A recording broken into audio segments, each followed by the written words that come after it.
नमस्कार, आप देख रहे हैं डीसी न्यूज इंडिया और मैं हूं आपके साथ दिव्या। सुप्रीम कोर्ट ने गुरुवार यानी 30 जुलाई को भीड़ नियंत्रण के दौरान पैलेट गन इस्तेमाल को लेकर स्टैंडर्ड ऑपरेटिंग प्रोसीजर पर केंद्र सरकार ने जवाब मांगा। अदालत से संकेत दिए कि पैलेट गन के इस्तेमाल पर पूरी तरह रोक लगाना संभव नहीं, लेकिन इसके उपयोग के लिए स्पष्ट प्रोटोकॉल पर विचार किया जा सकता है। सुनवाई के दौरान याचिकाकर्ताओं की ओर से बताया गया कि 2 घायल लोगों ने पैलेट गन के इस्तेमाल पर रोक लगाने की मांग करते हुए याचिका दायर की। इस पर सुप्रीम कोर्ट ने कहा कि मौजूदा सुरक्षा नियमावली विशेष परिस्थितियों में पैलेट गन के इस्तेमाल की अनुमति देती है।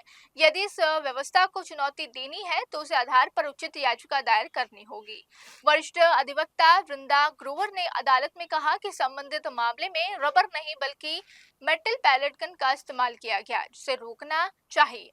इस पर सुप्रीम कोर्ट ने कहा कि अदालत इस मुद्दे पर विचार करने से इनकार नहीं कर रही, लेकिन इसके लिए उचित कानूनी प्रक्रिया अपनानी होगी। मुख्य न्यायाधीश सूर्यकांत ने कहा कि अदालत इस विषय पर एक प्रोटोकॉल तैयार करने पर ही विचार करेगी। सुनवाई के दौरान अदालत ने रामलीला मैदान पर हुई पुलिस कार्रवाई का भी उल्लेख किया और कहा, ब्रिटिश शासन के दौरान परिस्थितियों में सीधे सीने पर गोली चलाने का नियम था, लेकिन अब हालात बदल चुके हैं और कानून व्यवस्था से निपटने के तरीके भी बदल गए हैं।